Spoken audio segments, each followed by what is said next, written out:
The dog ran dash the road. ఇక్కడ ran అంటే పారిపోయింది, అంటే పోయింది అని. సో ఇది రోడ్ అనుకోండి, రోడ్కి ఇలా వెళ్తుంది అంటే దాని మీనింగ్ ఏంటి? Along the road. రోడ్ ఎలా ఉందో అలా నడుచుకుంటూ వెళ్తుంది అని. ఇక్కడ ఆప్షన్స్ ఏమి ఇవ్వలేదు మనకి. ఇది మన ప్రిపోజిషన్స్ని అంటే మన అబిలిటీని టెస్ట్ చేయడానికి. ఆప్షన్స్ ఇస్తే 4 ఆప్షన్స్ ఇస్తే ఇందులో ఇది ఫిట్ అవుతుందా, ఇది ఫిట్ అవుతుందా అని చూసి మనం రాస్తాము. కానీ ఏ ఆప్షన్ ఇవ్వకుండా మన ఓన్ నాలెడ్జ్తోని, ఐ మీన్ టు సే ఈ సెంటెన్స్ని చదివి దీనికి ఏది ఫిట్ అవుతుంది అని రాయడం కూడా ఒక టైప్ ఆఫ్ టాస్క్ అనొచ్చు.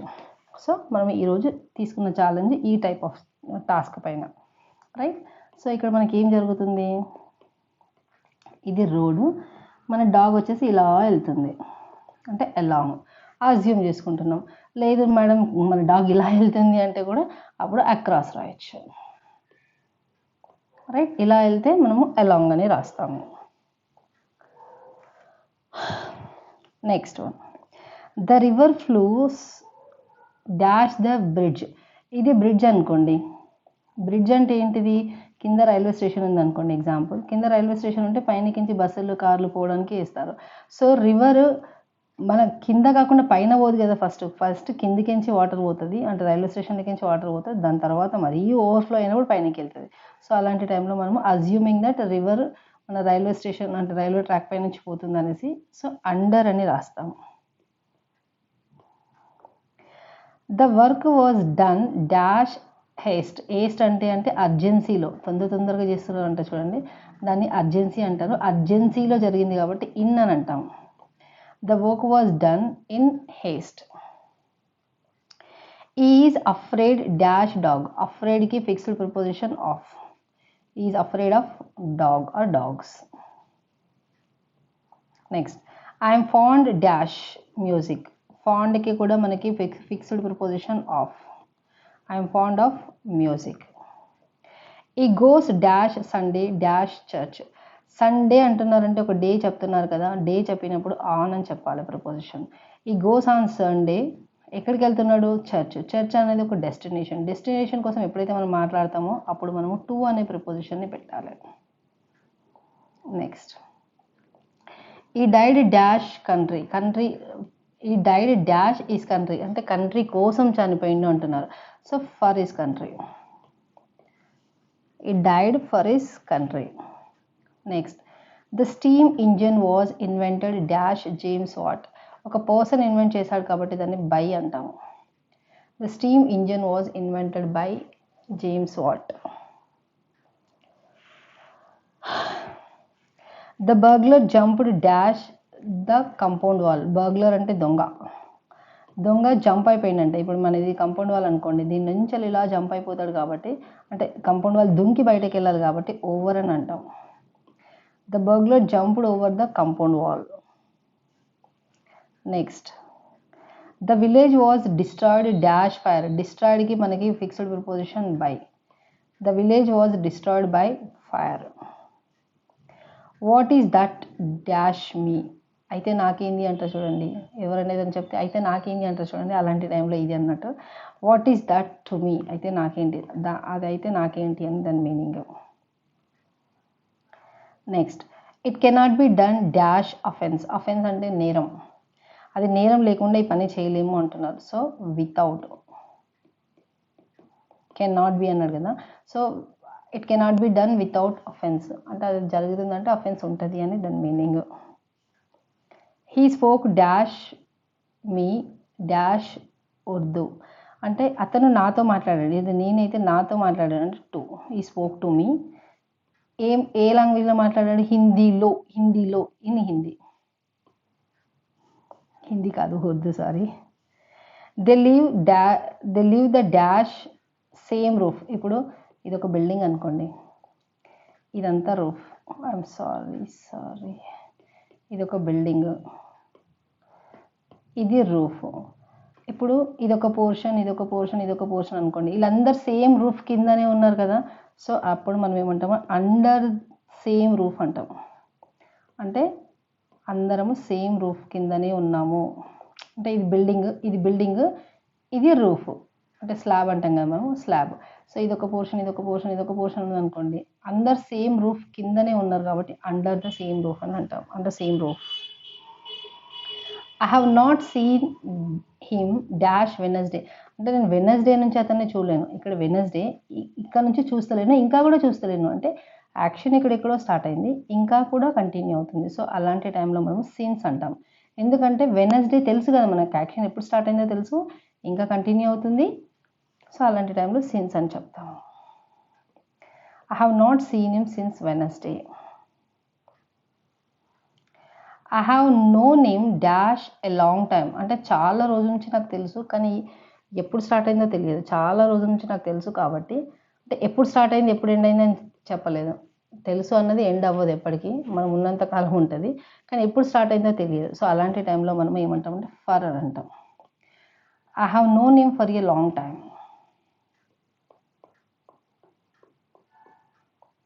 Next, the moon does not shine dash own light. అంటే మూన్ మనకు తెలిసింది అందరికీ, చంద్రుడు తనంతలు తాను ప్రకాశించడు. ఎలా ప్రకాశిస్తాడు అంటే, ఎలా షైన్ అవుతాడు అంటే, చంద్రుని సర్ఫేస్ పైన సూర్యకిరణాలు పడతాయి. చంద్రుని సర్ఫేస్ పైన సూర్యకిరణాలు ఎప్పుడైతే పడతాయో అప్పుడు చంద్రుడు ప్రకాశిస్తాడు. సో ఇప్పుడు బై అని రాయాలి ఇక్కడ. The man does not shy I'm sorry the moon does not shine by own light. తన లైట్తోని తను షైన్ అవ్వట్లేదు మూన్, అంటే మన చందమామ. ఎలా అవుతున్నాడంటే సూర్యకిరణాల వల్ల, ఆ సూర్యకిరణాలు వచ్చేసి చంద్రుడి సర్ఫేస్ పైన పడితే అప్పుడు చంద్రుడు లైట్ అంటే ప్రకాశింపబడుతున్నాడు అంటారు. సో ఇది right answer. Next, this is a matter dash little importance. This is a matter of. ఇదొక మ్యాటరు, ఇది ఇంపార్టెన్స్. ఈ రెండిట్లను కలపడానికి ఆఫ్ అంటున్నాం మనం. I'm tired dash walking. టైర్డ్కి ఎప్పుడే కానీ ఆఫ్ అనే ప్రిపోజిషన్ ఫిక్స్డ్ ఉంటుంది. I'm tired of walking.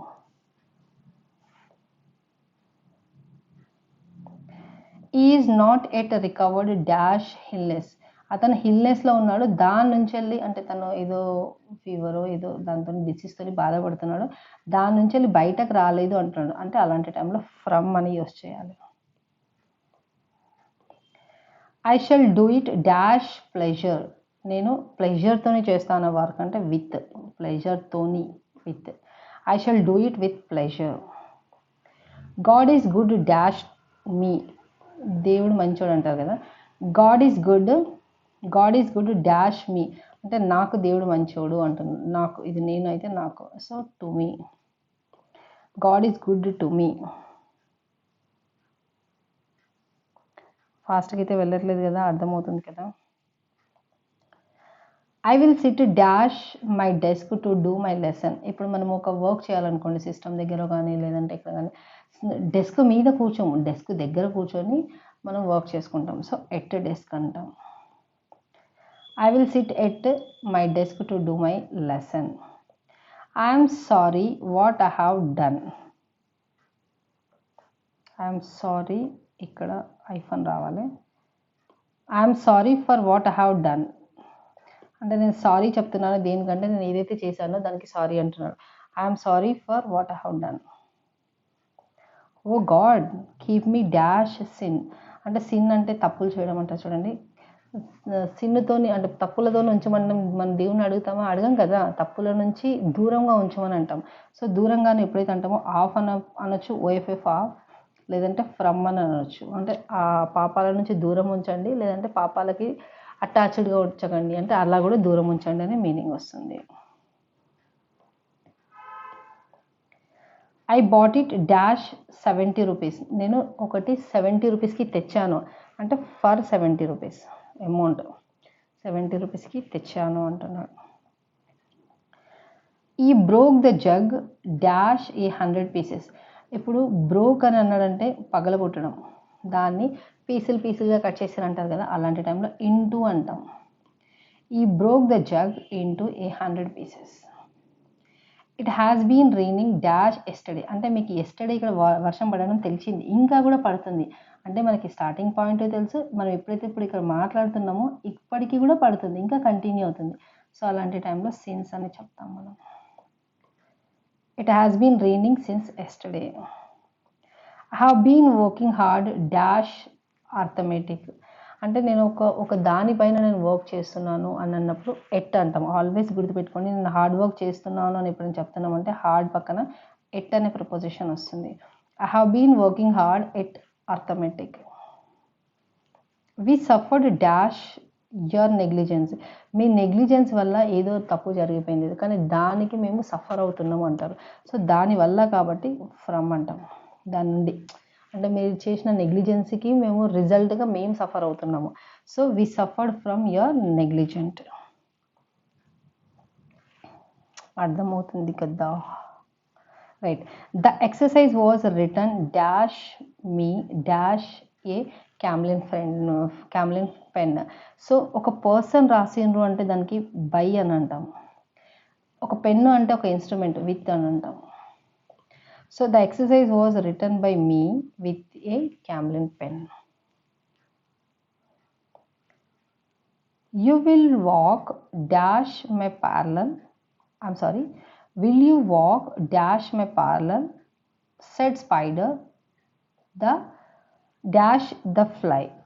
అంటే స్పైడర్ ఫ్లైకి చెప్తుంది ఏమని, will you walk dash my parlour అంటే అది ఉంటుంది కదా జాలం నెట్, అందులోకి వస్తావా అని ఫ్లైని అడుగుతుంది.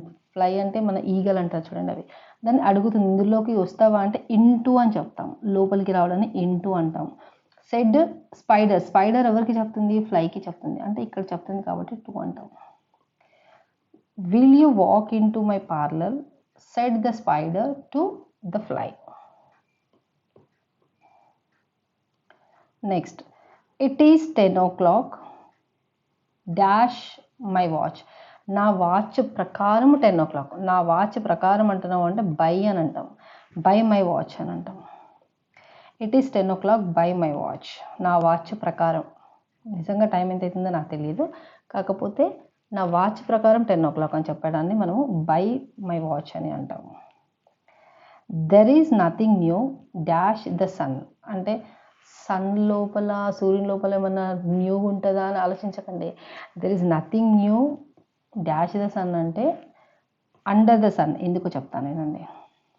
ఇక్కడ ఇతను సూర్యుడు కదా, ఈ సూర్యుడి అండర్లోనే మనం ఉన్నాం, కింద. సూర్యుడి కింద అంటే ఏంది, భూమి పైన. ఈ భూమి పైన మీరు ఏది చేసినా నథింగ్ న్యూ. ఏదన్నా చేయని, అంటే మీరు ఇన్ ద సెన్స్ ఎవరైనా ప్రపంచంలో ఏ మంచి కానీ చెడు కానీ ఏది వచ్చినా నథింగ్ న్యూ, ఎవ్రీథింగ్ ఆల్రెడీ జరిగిపోయింది. సో ప్రపంచంలో ఏది చేసినా కొత్తది ఏం లేదు, అన్నీ పాతయ్యి అని చెప్తున్నారు. సో దాన్ని కొద్దిగా మంచి టర్మినాలజీలో ఇలా చెప్తున్నాం మనం. There is nothing new under the sun అంటే భూమి మీద ఏది కొత్త కాదు. Next, do not cry dash split milk. Split milk అంటే ఏంటి, పలిగిపోయిన పాలు. పలిగిపోయిన పాలం మీద మనం ఎంత ఏడిచినా ఆ పాలైతే మంచిగా కావు కదా. అంటే ఏదైనా ఒక సిచ్యువేషను అది చెయ్యి జారిపోయింది, అది ఆల్రెడీ జరిగిపోయింది సిచ్యువేషన్, అంటే ఇన్సిడెంట్ ఆల్రెడీ జరిగిపోయింది. మనం ఎంత బాధపడినా దానికోసం అది రిటర్న్ రాదు. సో దానికి మనము ఓవర్ అని అంటాం. దానిపైన ఏదో ఒక ఇన్సిడెంట్ జరిగిపోయింది, ఆ ఇన్సిడెంట్కి మనం ఎంత ఏడ్చినా ఎంత తూడ్చినా ఆ ఇన్సిడెంట్ని మళ్ళీ మనం వాపస్ తీసుకురాలేము, అంటే ఆ సిచ్యువేషన్ని వాపస్ తేలేము. సో అలాంటి టైంలో మనం ఏమంటామంటే do not cry over the split milk అని అంటాం, over split milk. Next, you boys must settle it dash your selfs. చూడండి ఇక్కడ మీకు తెలిసింది ఇది, యువర్ సెల్ఫ్స్ అని అంటే ఏంటి, మోర్ దెన్ 2 members ఉన్నారు, అంటే చాలామంది ఉన్నారు అనేసి, మోర్ దెన్ 2 members. అదే యువర్ సెల్ఫ్ అని అంటే మోర్ దెన్ 2 అని చెప్పలేము, ఎక్కువ మంది ఉన్నప్పుడు యువర్ సెల్ఫ్స్ అంటాం, అంటే more than 1 actually. More than 1 అయితే ఫ్లోరల్ ఫామ్ అంటే యువర్ సెల్ఫ్స్ అంటాం. మళ్ళీ యువర్ సెల్ఫ్ అంటే ఇలా ఉంటే, సరే ఇది కాదు, యువర్ సెల్ఫ్ అని అంటే ఒకరికన్నా ఎక్కువ ఉంటే యువర్ సెల్ఫ్స్ అంటారు. మీ దానిలో మీరు సెటిల్ అయిపోవాలి అంటున్నారు. సో అలాంటి టైంలో ఎమాంగ్, మోర్ దెన్ 2 ఉన్నప్పుడు మనం ఎమాంగ్ అంటాము. 2 ఉంటే బిట్వీన్ అంటాం, అది మనందరికీ తెలిసిందే. ఇక్కడ యువర్ సెల్ఫ్స్ అంటున్నారంటే మోర్ దెన్ 1 ఉన్నవారు. సో వీఆర్ అజ్యూమింగ్ దట్ ఇంకా ఎక్కువ మంది ఉన్నారు అనుకుని మనం ఎమాంగ్ అని అంటున్నాం. అలా అని చెప్పి బిట్వీన్ పెట్టాలా మేడం అంటే పెట్టద్దు, ఇక్కడ బిట్వీన్ పెట్టద్దు, ఎమాంగ్ పెట్టచ్చు, లేదంటే బై అని చెప్పొచ్చు. ఇలా you boys must settle it by your self. మీకు మీరే సెటిల్ అయిపోవాలి, లేదంటే మీలో మీరు సెటిల్ అయిపోవాలి. ఈ రెండిట్లలో ఎమాంగ్ ఆర్ బైని యూజ్ చేయాలి, కానీ బిట్వీన్ని యూజ్ చేయకండి. Next, the public are cautioned dash pickpocketers. Pickpocketers అంటే ఎవరు? దొంగలు, చిన్న చిన్న దొంగలు ఉంటారు కదా వాళ్ళకి వాళ్ళ పైన పబ్లిక్కి ఒక అవగాహన తెస్తారనమాట. మీరు ఎక్కడైనా వెళ్తే అక్కడ రాసి ఉంటుంది బివేర్ ఆఫ్ పిక్ పాకెటర్స్ అనేసి. అంటే దొంగలు ఉన్నారు జాగ్రత్త అని, అంటే వీళ్ళకి అగెయిన్స్ట్గా చెప్తున్నారు కాబట్టి అగెయిన్స్ట్ అని చెప్పాలి ఇక్కడ మనం. The public are cautioned against pickpocketers. Right. Next, they drove dash Mumbai dash Pune. వాళ్ళు డ్రోవ్ అంటే డ్రైవ్ చేశారు. ఇక్కడ ముంబైలో స్టార్ట్ అయ్యి పూణే వరకు వెళ్ళారు. అంటే ఇక్కడ స్టార్టింగ్ పాయింట్, ఇక్కడ ఎండింగ్ పాయింట్ ఉంది కదా. స్టార్టింగ్ పాయింట్ని ఫ్రమ్ అని అంటాము, ఎండింగ్ పాయింట్ని టు అని అంటాము. ఓకే ఫ్రెండ్స్, ఈరోజు వీడియోలో మనం ఇంతే చూసాము. ఒకవేళ మీకు ఈ కంటెంట్ యూస్ఫుల్ అనుకుంటే ప్లీజ్ లైక్ చేయండి, షేర్ చేయండి అండ్ సబ్స్క్రైబ్ చేసుకోండి. అండ్ కమెంట్ చేయడం మట్టుకి మర్చిపోకండి. ఇంకేదైనా టాపిక్ పైన మన ఛానల్ ద్వారా డిస్కషన్ జరగాలని మీరు అనుకుంటే మీరు కమెంట్ బాక్స్లో రాయండి. నేను ఆ టాపిక్కి ప్రయారిటీ ఇవ్వడానికి ట్రై చేస్తాను. ఎక్కువ నెంబర్ ఆఫ్ రిక్వెస్ట్లు దేనికి వస్తాయో ఆ టాపిక్కి ప్రయారిటీ ఇవ్వడానికి ట్రై చేస్తాను. Okay friends, till then bye bye. Thank you.